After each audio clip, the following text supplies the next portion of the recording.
Вы на канале Brick Garage, и сегодня у нас обзор флагмана второй половины 2021 года. Тут набор 42-129 Mercedes-Benz Z-Trass триальный грузовик. Только давайте сразу договоримся, что цена не показатель для оценки набора. А то так получается, что все обзоры мы делаем в момент выхода набора, когда мы знаем только цену без скидки. Кажется, неважно, что я скажу, набор останется дорогим, какой он есть. Это обзор для взрослых, адекватных людей.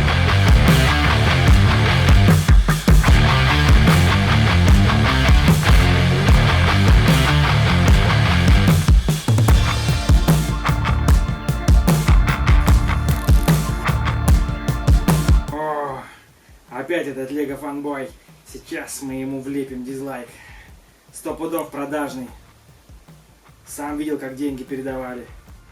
Ага. Дизлайк не глядя.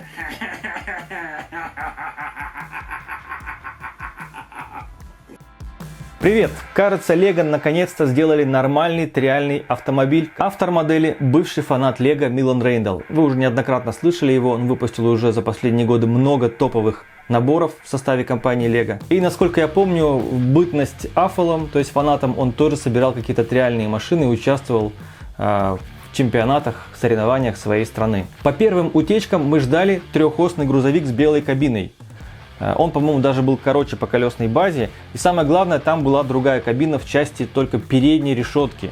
Вот. Но знаете, если критерий крутости для вас это только решетка радиатора и количество осей, притом все это было очень мутно, то тогда вам лучше сразу искать Mercedes-Benz RX 42043. По сути, тот тизер это был на быструю руку накиданный какой-то прототип, который необходимо было показать торговым сетям, ну, чтобы дать понимание, какая линейка там через год, грубо говоря, их ждет в магазинах. Наверное, в том прототипе даже не было электрики и не было понимания, какие функции в итоге будут в конечной модели. Новый набор 42-129, 2110 деталей. Цена в Европе рекомендуется 300 евро. Какая цена будет у нас на момент обзора, я, к сожалению, не знаю, но мне кажется, что цена будет в диапазоне от 22 до 25 тысяч рублей. Хотя, конечно, не исключено, что могут сделать больше. В любом случае, я считаю, что преодоление психологического рубежа 20 тысяч – это вопрос уже решенный. Но не забывайте, скидки в торговых сетях будут доходить до 50%. То есть его реальная цена со скидками, мне кажется, будет составлять 14-15 тысяч. Смотрите, близкий по цене набор и по количеству деталей – это 42-114 Volvo. Но там на один мотор меньше, а по количеству деталей примерно то же самое. Плюс там нет планетарных редукторов, которые удорожают набор хотя бы по той причине, что это сложный механизм и не исключено, что его собирают даже вручную. А еще можно вспомнить набор 42099.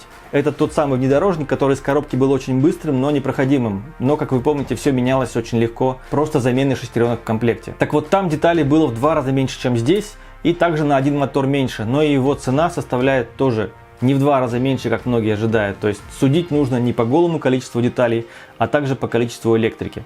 Набор поставляется в такой вот коробке. На обратной стороне основной функционал модели. Конечно, B-модели здесь нет. Это уже теперь редкость, наборы, в которых есть альтернативная модель. Опять же, это не критерий оценки, потому что в интернете, как правило, выкладывают гораздо более интересные альтернативные модели от фанатов. Инструкция одна, большая, 400 страниц, порядка 400 страниц. Из функциональных таких важных деталей здесь 4 амортизатора, есть одна рулевая короткая рейка, 4 колеса, 4 портальных редуктора, 2 дифференциала нового типа и плюс один старый, который еще вот межосевой использовался. Шестеренок здесь в принципе достаточно, потому что передач тут много, хотя, конечно, сложную строительную технику с этим набором вы не сделаете. Рычагов тут аж 10 штук, то есть в принципе для многих нужд их хватит, в том числе для рулевых тяг. Ну и, конечно же, 4 мотора. 3 L-мотора, 2 из которых это ведущие, один мотор рулевой и один мотор, так называемый M. Это полный аналог M-мотора на Power Functions, только у него соответствующий адаптер, переходник. Ну и, конечно, там внутри нет никакого отслеживателя угла поворота, так называемого энкодера. Он крутится непрерывно влево либо в правую сторону. Такой мотор использовался в первых наборах Виду 2.0, а также в Бэтмобиле. Теперь давайте подробнее о новых деталях. Новые тракторные покрышки размерностью 81 на 35 мм. Они используют среднего размера диски. И по рисунку это то же самое, что вот у нас колесо от Ксириона, так и называемое, и колесо от джипа, которое вышло в этом году. Абсолютно тот же рисунок, просто в программе уменьшили масштаб и сделали форму для меньшего размера колеса. По составу все колеса сделаны примерно из одинакового пластика. Конечно, точно я не смогу это определить, но на ощупь они абсолютно одинаковые. Да, оно имеет сцепление на гладкой чистой поверхности хорошее, но в то же время оно жесткое. То есть минус таких колес в том, что оно не сминается на препятствиях, когда вы хотите, чтобы колесо огибало поверхность неровную. Вот как раз здесь это колесо работает не очень хорошо. Ну а в целом они жесткие, они на полке стоят хорошо, не прогибаются, выдерживают вес хорошей, солидной, тяжелой модели. И в этом плане, конечно, отлично. Но все же им далеко по своим потребительским качествам, даже до самых дешевых RC покрышек с Алиэкспресса. Тем не менее, для пуристов Lego это будет хорошее расширение имеющегося ассортимента. И, честно говоря, мне кажется, на таких машинах они не очень уместны, потому что реальные покрышки, которые стоят на этой машине, это колеса чуть, наверное, большего размера, и они уже, не тракторного рисунка протектора. Скорее, такие колеса более уместны на какой-нибудь Шишиге ГАЗ-66. У меня, кстати, есть несколько вариантов колес на эти диски, и по ходу обзора я вам покажу, какие варианты сюда отлично подходят. Оставайтесь с нами. Почему я это делаю? Они возомнили себя лего-богами, как жители Вавилона 4000 лет назад. Я разрушу их планы. Вторая важная деталь, именно новая деталь, которая появилась здесь, это раздвижной сборный мощный кардан. Я называю его карданом, на самом деле это деталь, которая состоит из двух частей. Это так называемый шрус, его обычно называют, он в ступицах, используется в новых редукторах. Так вот, этот кардан здесь сделан длинным. Деталь свободно без трения вмещает в себя 3L ось, что делает возможным собирать конструкции, где кардан будет раздвигаться вплоть до 2,5 студа. И тут таких новых деталей 3 штуки. Почему эта деталь важна и как ранее мы без нее обходились? Ну, смотрите, на самом деле раньше раздвижной кардан уже был, но он не был приспособлен для постройки мощных нагруженных конструкций. То есть он, грубо говоря, не переваривал высокий крутящий момент. И как раз такой кардан использовался в Mercedes-Benz ARAX. Там был механический автомобиль, механическая трансмиссия, и в принципе там переваривать крутящий момент не нужно было. То есть привод к задней ведущей оси там был как раз через такой раздвижной кардан. Но кроме недостатка по мощности, этот кардан еще имел следующий момент, что в него входила ось только на полтора студа внутрь. То есть раздвигаться, по сути, мог кардан только на 1 студ. Для чего вообще эти карданы нужны? Ну, вы знаете, наверное, для тех, кто знаком с RC, с полноценными радиоуправляемыми моделями, там очень часто на краулерах, да вообще на многих машинах используются при постройке именно неразрезных мостов вот такие раздвижные карданы.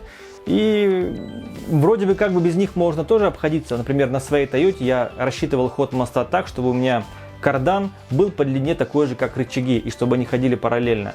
Тут сложно очень вникать, сейчас глубоко не будем, но суть в том, что можно было без них обходиться, правда, нужно было правильно, грамотно подвешивать мост. Сейчас же вот такой вот мощный кардан раздвижной очень сильно развязывает руки тем, кто строит именно вот неразрезные мосты, ну и другие какие-то конструкции. Например, если нужно передать вращающий момент на стрелу экскаватора, например, да, там до ковша вести. То есть это, в принципе, найдет свое применение не только в автомобилестроении. Вообще, в постройках своих Lego очень часто читерит. Например, тот же Ford Raptor, который сейчас выйдет, Dodge Charger. Там используется шаровый шарнир для крепления заднего моста, поэтому там кардан проходит внутри, и ему нет нужды удлиняться, потому что он соосен шарниру поворота оси. В общем, деталь очень важная, она обязательно пригодится, в том числе мне. В продаже сейчас есть несколько подобных по цене и по наполнению, в части особенно электрики, наборов. 42099 внедорожник, карьерный самосвал Volvo 42114 и вот эта новинка Zetros 42129. Я сейчас не собираюсь делать подробное сравнение всех трех наборов, потому что по каждому есть нюансы, но если вот так вот коротко, то наиболее полный набор для постройки машин с подвеской и дуо — это, конечно же, новый Zetros. Например, в 42099 там вообще мало деталей, там деталей меньше 1000, и его основная ресурсная ценность, как мне кажется, это электрика и 4 планетарных редуктора. Есть там 4 жестких амортизатора и рычаги независимой подвески. Там почти все детали уходят на шасси, там даже строить из чего-то кузов, то там не из чего кузова строить. То есть он идеален, когда вы покупаете его к имеющейся коллекции, где у вас уже есть детали для постройки тех же самых кузовов. 42114 имеет тоже 3 мотора, но там моторы все разные. И при этом там используются не новые планетарные редукторы, а 6 старых портальных редукторов. Нет там деталей подвески, но там с другой стороны есть много деталей шестеренок, деталей коробок передач, ну и, конечно же, очень много желтых деталей. То есть набор будет хорош для постройки строительной техники. Ну и, конечно же, Zetros. Тут тоже 2000 деталей, притом здесь 4 мотора, есть немножко для трансмиссии, есть детали коробки передач, есть детали для постройки кузова, ну как минимум кабина сделана здесь щедро, не как это было сделано в голубом 42070. Ну и конечно здесь много рычагов подвески, которые в то же время выполняют функцию еще и тяг, 4 планетарных редуктора и амортизаторы. В общем-то, как минимум для постройки очень продвинутого шасси здесь есть все. И самое главное, что это шасси будет нормально ездить, чего не скажешь о желтом самосвале 42114. Ну еще здесь не поскупились на много мелких систем деталей для декора. Не знаю, там какие-то огнетушители, фары, там очень много всяких осветителей. И нет ненужных деталей поршней двигателя. Минус тут, пожалуй, один. Это неоднозначные покрышки, которые, впрочем, легко лечатся покупкой китайских с Алиэкспресса. Мне всегда нравился Mercedes-Benz 42043 RX. Он крут как ресурсник, как полочник красивый, масштабный и просто как шикарная техник-модель, напичканная разными функциями. В общем-то, Unimog 8110 тоже хорош. Новый Zetros это по сути такой же RX по качеству проработки деталей, по масштабности, по детализации. Единственное, что здесь он полностью с ДУ. И, соответственно, здесь нет таких ненужных функций, как пневматика, там, строительные какие-то, рука, кран и так далее. То есть его основная задача это ездить. И ездить круто. Это первый в истории Лего внедорожник, который обладает полным приводом, дистанционным управлением. А еще у него большие ходы подвески и есть место для установки больших колес с Алиэкспресса. Мы разработали новые моторы, наконец-то сделали сервомотор. Правда, пришлось выпустить новый приемник, но это мелочи. А еще тут можно поменять шестеренки, и он будет ездить лучше. Сделайте так, чтобы он подал навык. По детализации стоит вспомнить 42070. Вы помните, насколько там он был недоработан. Единственный, конечно, там был детализированный момент, это сидел медвежонок на пине, на бампере. Здесь же у нас, как видите, да, дается дань традициям, и сюда посадили утенка. Модель имеет очень сложной формы капот, двери с рамками, множество зеркал. Это тоже вот на том же Араксе было просто куча этих всяких зеркал под разным углом. Так, девочки, покиньте салон, вы тут не стояли.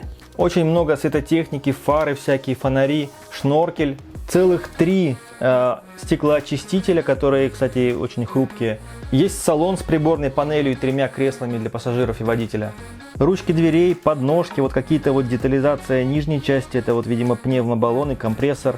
С другой стороны, какой-то тут теплообменник, возможно, это кондиционер или что-то такое. Задняя часть, конечно, сделана попроще. Это вот такая вот внедорожная платформа с каркасом.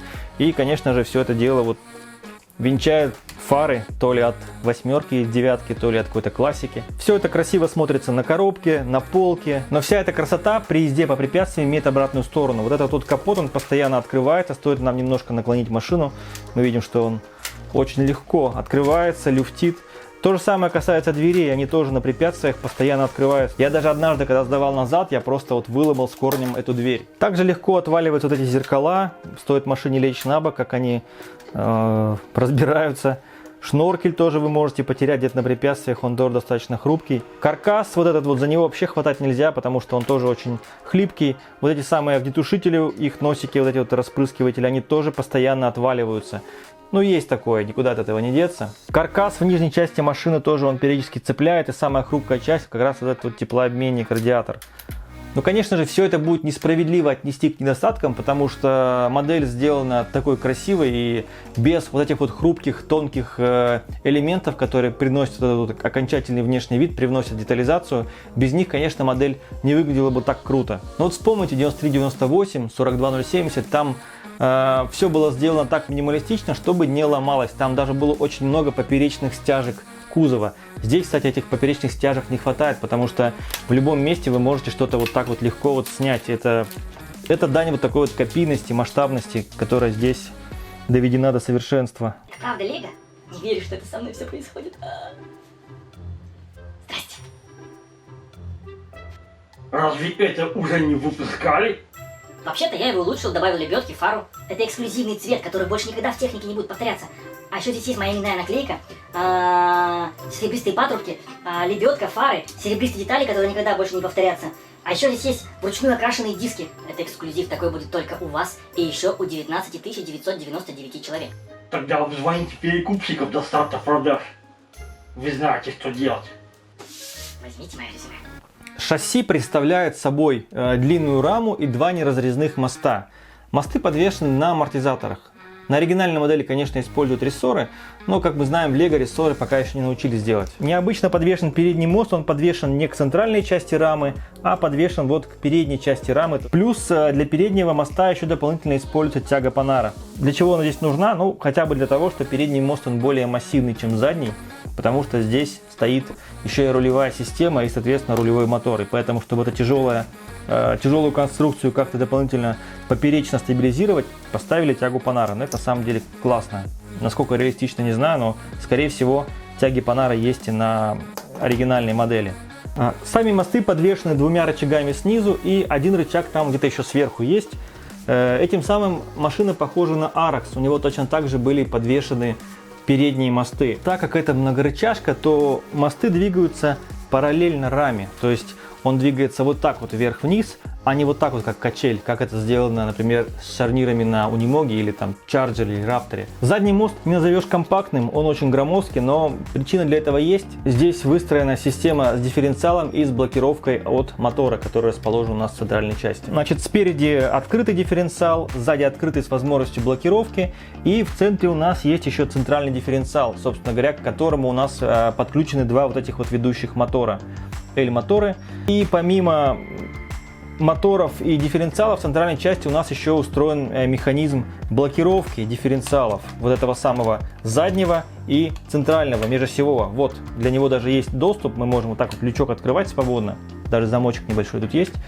Вот этот вот как раз мотор VDU 2.0 или так называемый малый мотор Power Functions, он управляет у нас через систему шестеренок и через вот такие вот проскальзывающие шестерни нового типа, управляет задним дифференциалом и межосевым средним. В обоих случаях блокировка осуществляется с помощью оранжевой муфты для коробок нового типа секвентальных. В режиме без блокировок привод колесами идет через три дифференциала: центральный, осевые, поэтому когда у вас вывешивается одно из колес, у вас машина намертво встает, ну как типичный паркетник с полным приводом. Ну и на каждом колесе, я забыл сказать, стоят планетарные редукторы. И, кстати, в реальном Z-тросе тоже используются планетарные редукторы на колесах. Так вот, когда у вас вывешивается одно из колес и машина встает намертво, тут приходит на помощь функция блокировки, которая у нас блокирует оба дифференциала, задний и центральный, одновременно. Не знаю, мне кажется, можно было сделать блокировку последовательно, сначала центрального, а потом заднего. Это было бы как минимум надежнее в плане сохранности трансмиссии, потому что задний дифф это всегда езда на грани. Такая конфигурация полного привода, когда постоянный полный привод с открытыми диффами и блокировка середины и зада, он характерен, например, еще для пока еще производимых Toyota Land Cruiser. Это божественная Toyota! Что касается блокировки дифференциалов, за него отвечает вот этот вот малый мотор. Как я сказал, он простой, без энкодеров, без сервофункций.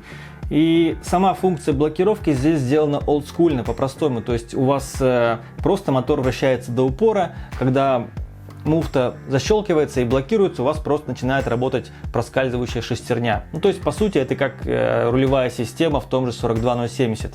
Да и вообще во многих старых моделях, где использовался М-мотор и проскальзывающие шестерни. Так вот здесь, как на Тойоте, как на старой доброй Тойоте. По сути, вам даже не нужно умное приложение Ctrl+ для того, чтобы управлять всеми функциями машины. И, кстати, в этом есть свой плюс, о котором я расскажу в разделе модификации. Кстати, вот этот отсек, который открывает нам доступ, ну чисто посмотреть доступ к блокировке, я не думаю, что в процессе игры у вас что-то может тут сломаться, и вам нужно будет обязательно залезть и посмотреть, как это работает. В любом случае, эта штука открывающая, это сделали хорошо для демонстрации работы. Но вот смотрите что, здесь есть замочек, притом тут он особо-то и не нужен, потому что этот люк постоянно находится под силой тяжести закрыт, да, под силой притяжения. А вот на дверях и на капоте вот такие замки не сделали. Вот это, конечно, печально. Рулевая система реализована просто установкой рулевого мотора прямо на передний мост. И в этом решении на самом деле есть плюс, потому что когда вы ставите рулевой мотор где-то на раме и от рамы уже ведете карданами, шестеренками привод к рулевой системе, то у вас возникает очень много люфтов. Это в конечном итоге приводит к тому, что у вас большой люфт на рулевой системе, и вы иногда даже не сможете ехать ровно прямо. А в таком случае, когда вы ставите мотор на ось, у вас исключаются карданные приводы к мосту и минимизируются люфты. В общем-то, на Тойотах я делаю точно так же. Передний мост, слева перед, справа зад. И смотрите, что мы тут видим. Можете не торопиться, не писать комментарии, я так скажу. Это Акерман. Колеса поворачивают на разные углы. Радиус поворота модели просто огромный. Ну, во-первых, здесь небольшой угол поворота колес. Это, в принципе, для всех моделей с полным приводом актуально. Ну, я говорю про Лего сейчас, да? В реальности, наверное, тоже шрус ограничивает поворот колес. И, конечно же, длинная колесная база. По сути, мне вот этой всей комнаты студии, если я ее освобожу, возможно, мне хватит, чтобы повернуть, сделать круг, хотя я сомневаюсь. И по самому повороту, по системе, мне показалось, что на препятствиях иногда мотору не хватает усилия, чтобы довернуть колеса. Возможно, это связано с тем, что нужно сделать небольшое понижение в рулевой системе, чтобы у нас колеса доворачивались даже на препятствиях. Ну вот не хватало этого.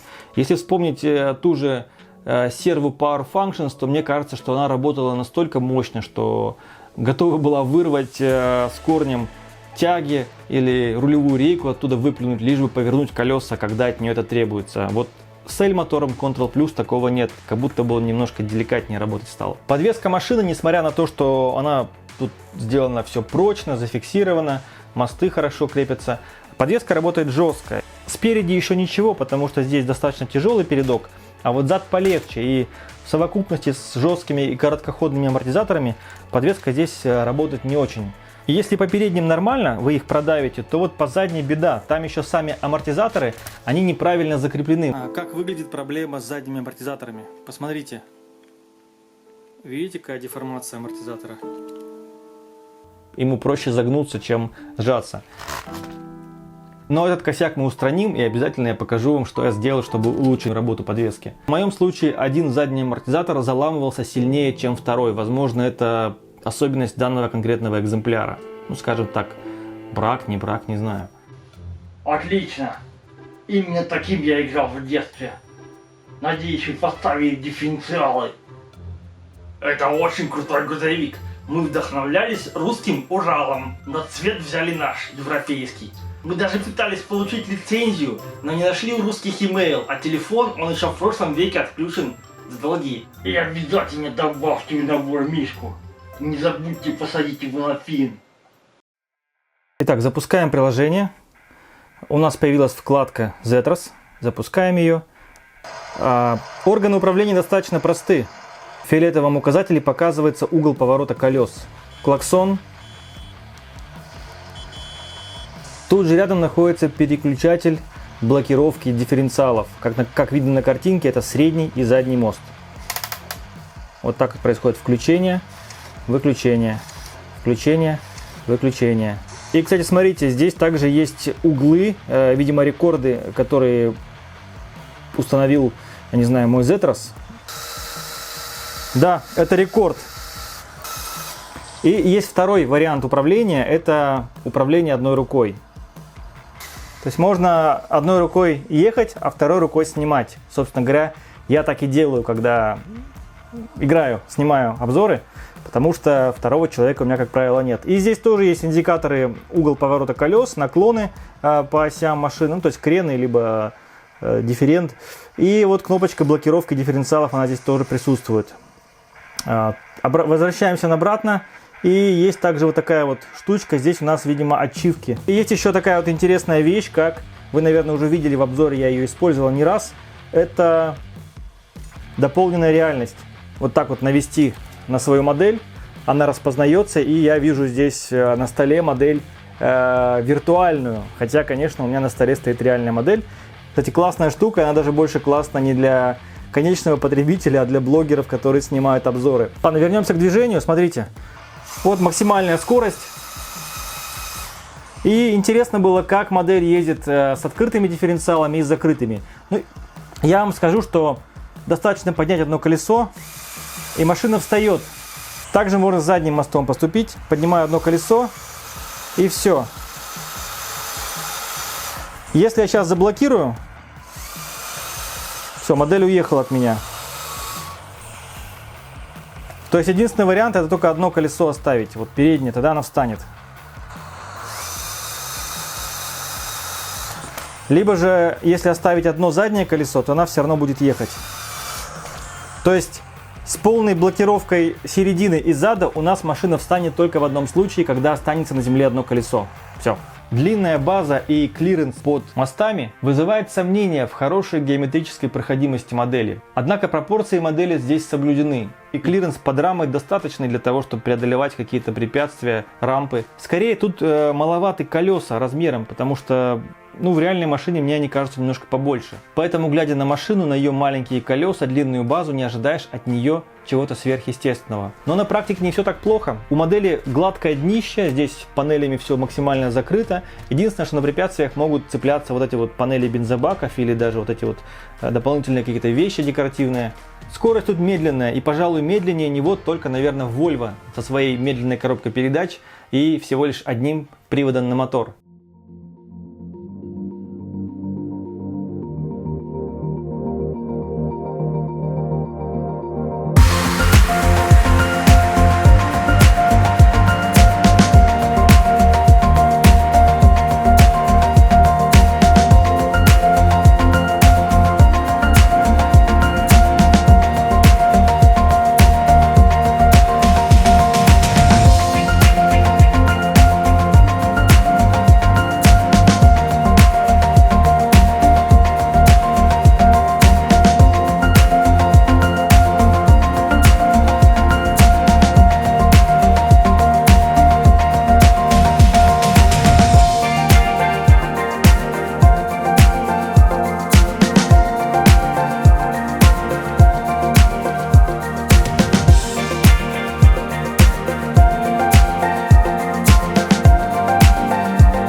Тяга у Зетроса избыточная, то есть вы можете поставить сюда даже колеса большего размера, я думаю, даже вплоть до 120 мм. Другое вопрос, что они сюда не влезут, но тяги хватит, чтобы тянуть здесь даже огромные колеса.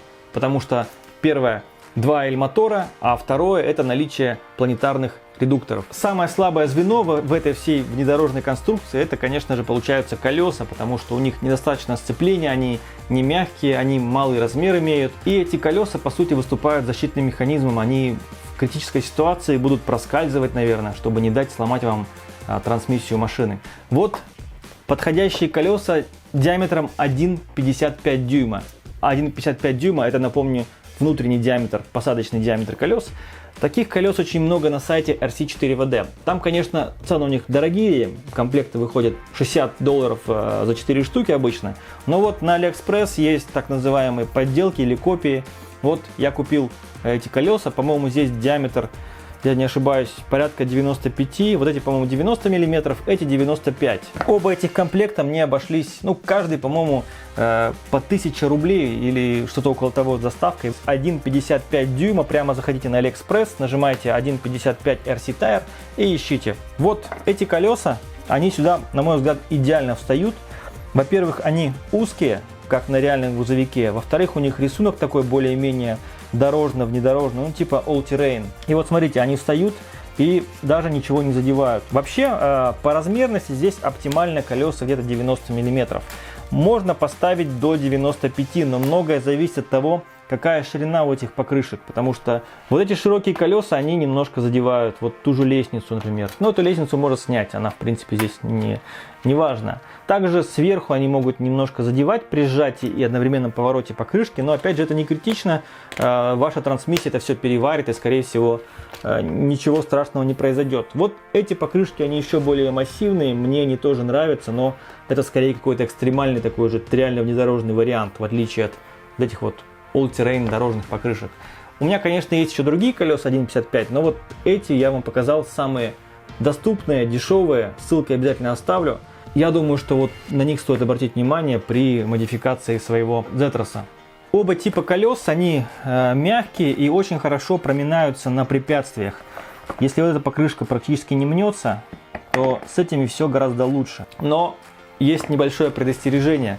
Когда вы ставите колеса с таким хорошим зацепом, то у вас возрастает нагрузка на трансмиссию. Леговское колесо, может быть, прокрутится, проскользит и спасет трансмиссию. Здесь с хорошим сцеплением у вас такое может не прокатить. Особенно, когда вы заблокировали все дифференциалы. Мне удалось довести до хруста задний редуктор, а именно соединение заднего дифференциала с 12-зубой шестерней. Но это такое угловое соединение, которое является, наверное, одним из самых слабых вообще во всех моделях Lego. Я все-таки нашел способ немного укрепить задний редуктор, и о нем я, конечно, тоже расскажу в отдельном видео. В том числе все доработки, которые я сделал с этой машиной прямо в первую очередь, я их покажу и расскажу. В общем, проходимость тут топовая, прямо из коробки. Вот таких проходимых машин из коробки не было. Он проходимее и 93-98 в стоке, и 42-99, конечно же, и Volvo, даже рядом он не стоял. И, кстати, вот на таких колесах с доработанной подвеской, чтобы не было заломов, вам, в принципе, даже, может быть, дифференциалы, их блокировка не понадобится, потому что вы, если достигнете хорошей артикуляции, хорошего сцепления колес, то при грамотном объезде кочек вы сможете, не вывешивая мосты, проезжать абсолютно везде на разблокированных дифференциалах, как на вашем паркетнике. Еще один момент, я не рассказал вам про колеса для больших дисков 56 мм, здесь 43. Так вот, как правило, покрышки для дисков 56 мм, они идут размером от 95 мм и выше. Сюда, конечно, такие не влезут, потому что здесь предел примерно 95. Вот эти колеса, по-моему, чуть меньше 95, ну или около того. И вот видите, они уже впритык.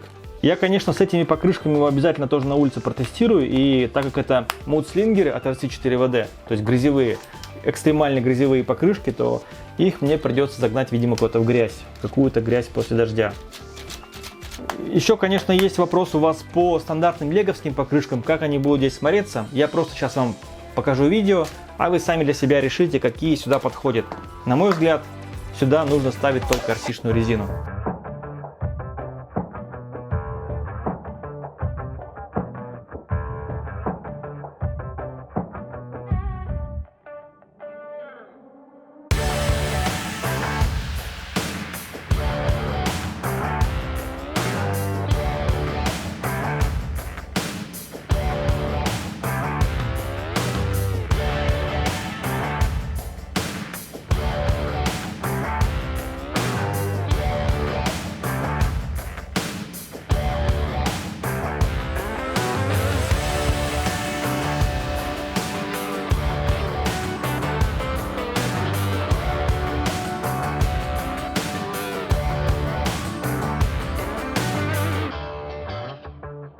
Дизайн в стиле голубого грузовика.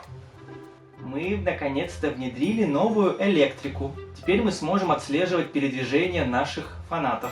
И да, чтобы ничего не заметили, мы сделали новые планетарные редукторы. Теперь машина действительно проходима и заезжает на любое препятствие. А теперь поменяйте местами шестеренки и сделайте, чтобы редукторы были неразборными. Итак, ваша любимая тема, которую вы просили обязательно показать, рассказать, это доработки, модификация этого набора. Поехали! Первое, что, наверное, многим будет интересно, особенно те, кто далек от Триала и, может быть, купил этот набор с ДУ впервые, конечно же, для многих будет шоком, почему он такой медленный. И вот по части увеличения скорости, такого легкого пути, как это было в наборе 42099, здесь, к сожалению, нет. Объясню почему. Здесь нет таких вот передач, где идет передача только через две шестеренки, грубо говоря. То есть нам нужно, чтобы у нас был редуктор после трансмиссии где-то до переднего моста и до заднего моста. Здесь до переднего моста идут три шестеренки 16, 16, 16. Как вы понимаете, поменять это может только на конфигурацию 20, 12, 20, что в принципе нам не даст ничего. Скорость на выходе будет та же самая. Что касается заднего моста, там шестеренок побольше. Например, там есть 4 шестеренки на 16, которые, конечно, можно поменять на конфигурацию 20-12-20-12. То есть это даст нам понижение 20 на 12. Но остается открытым вопрос с передним мостом. Чтобы там делать понижение 20-12, повышение, прошу прощения, 20-12-20-12, нужно расширять корпус вот этого вот редуктора, где у нас прячутся эти шестеренки. Это вот в этой части. То есть здесь нам нужно его увеличивать, чтобы поместить туда 2 ряда шестеренок отдельно, независимо. Все это позволит нам увеличить скорость машины, ну, примерно на 60% в теории, но я этого делать не буду. И вообще для скорости, мне кажется, изначально делать нужно шасси без планетарных редукторов. То есть сейчас выкинуть отсюда планетарки и поставить стандартные ступицы, мне кажется, это будет даже более легкий способ, чем городить там что-то шестеренками. Ну, как минимум у нас вырастет скорость в 5,5 раз, и во столько же мы потеряем проходимости. Следующий вариант доработки, это уже мы об этом сказали много раз, это поставить сюда RC-шные колеса. Еще раз скажу, что AliExpress 1,55 дюйма, поиск, и колеса леговские, даже другого размера, чем стандартные, даже не смотрите. Далее лифт. По лифту подвески, учитывая, что у нас здесь мосты, тут в принципе есть задел для того, чтобы просто немножко лифтануть подвеску именно за счет смещения точек крепления амортизаторов. Это сработает. Тут в принципе даже нет проблем с теми самыми карданами, потому что они раздвижные. Только другой вопрос, для чего вам клиренс увеличивать, но может только чтобы колеса побольше поставить. Не знаю, буду ли я пробовать, может быть найду время как-нибудь сделать ему лифт. Кузов. По кузову здесь тоже очень много может быть интересных модов. Если посмотреть все модификации, какие существуют Зетросов, то тут можно сделать и грузовые какие-то платформы, бортовой кузов, может даже тент сюда какой-то из ткани или из бумаги сделать. Классно, мне кажется, будет.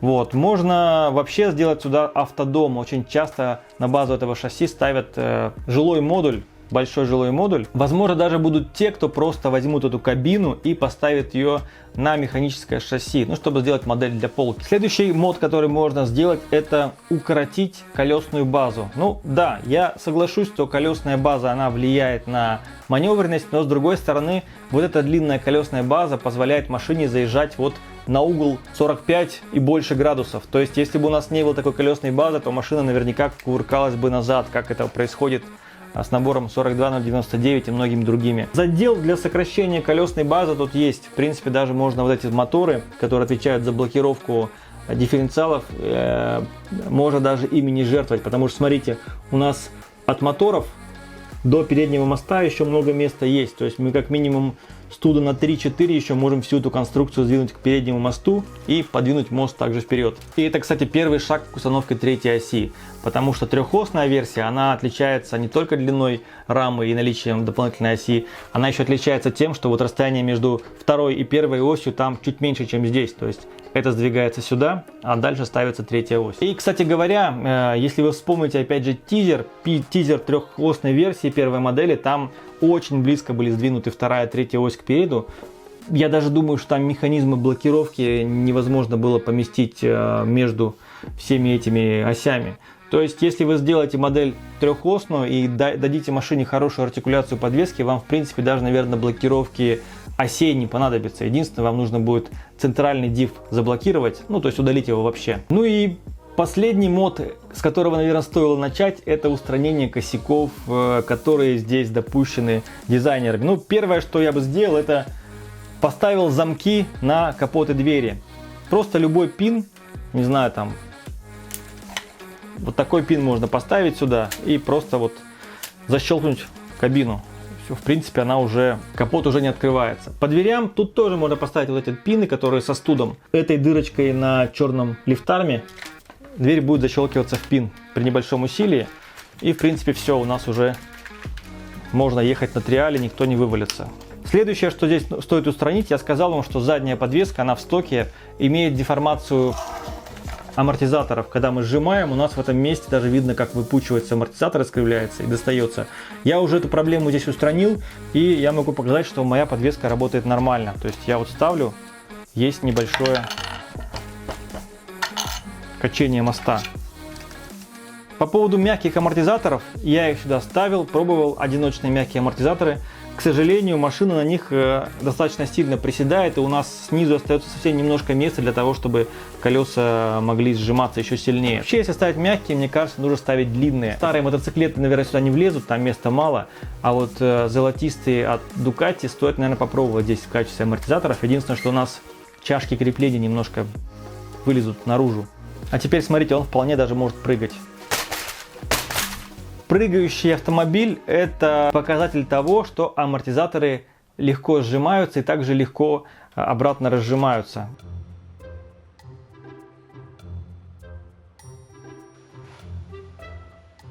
Кажется, здесь вы все сделали правильно с первого раза. Ну что ж, давайте подведем итоги. Ради чего определенно не стоит покупать этот набор? Ради вот этих колес. Ну и, наверное, ради раздвижных карданов, потому что карданы рано или поздно, они полезны, они появятся в продаже, их можно будет купить, наверное, все-таки за более разумные деньги, чем на этот набор. Эти покрышки скорее будут интересны даже не триальщикам, а не знаю, полочникам, пуристам, которые придерживаются только оригинальных деталей. Наверное, они будут хороши для трактористов, потому что вы сможете собирать трактора в меньших размерах, а также собирать трактора с разными колесами, спереди маленькие, сзади большие от Xiryona. Владельцам 42099 даже, мне кажется, не стоит дергаться, потому что вы получите те же редукторы, опять же, та же электрика. Электрику можно купить гораздо дешевле, взяв, например, багги или пролейку, если она еще есть в продаже. И, кстати, если есть у вас 42099, вы можете попробовать собрать его из своих деталей. Например, те же самые раздвижные карданы, на мой взгляд, можно заменить сборными раздвижными карданами. Можно здесь даже использовать электрику Power Function, все потому, что здесь нет умных сервофункций. Машина определенно должна понравиться всем любителям триала, всем любителям внедорожных грузовиков и не только грузовиков. Очевидно, что это хороший ресурсник для всяких триальных машин, и не только триальных, потому что планетарки просто позволяют строить большие тяжелые машины, которые будут хорошо ездить. Как ресурсник триальных машин он однозначно лучше, чем 42114. Что касается сравнения с 42099, согласитесь, если это будет стоить со скидкой 15, то это ровно в 2 раза дороже, чем 8,5 за 42099. Собственно говоря, у них и деталей в 2 раза разница. Ожидаю также, что набор станет очень популярным среди строителей альтернативных моделей из официальных наборов. Вот Mercedes, я сделал все красиво. Детализация как у Mercedes-Benz ARAX. Я подписался на все каналы русских, посмотрел все триалы и даже тайно съездил на их триал в 2017 году. Вот. В общем, укрепил все, что можно. Заезжает даже на Эверест. В общем, идеальный триальный грузовик. Русским понравится. Идеальный? Нет. Я буду звать тебя Ахиллес. На этом все. Ждем скидок, цен, чтобы уже окончательно поставить точку и каждый для себя смог решить, стоит ли покупать ему этот набор или нет. Спасибо, что смотрели обзор. До скорого. Пока.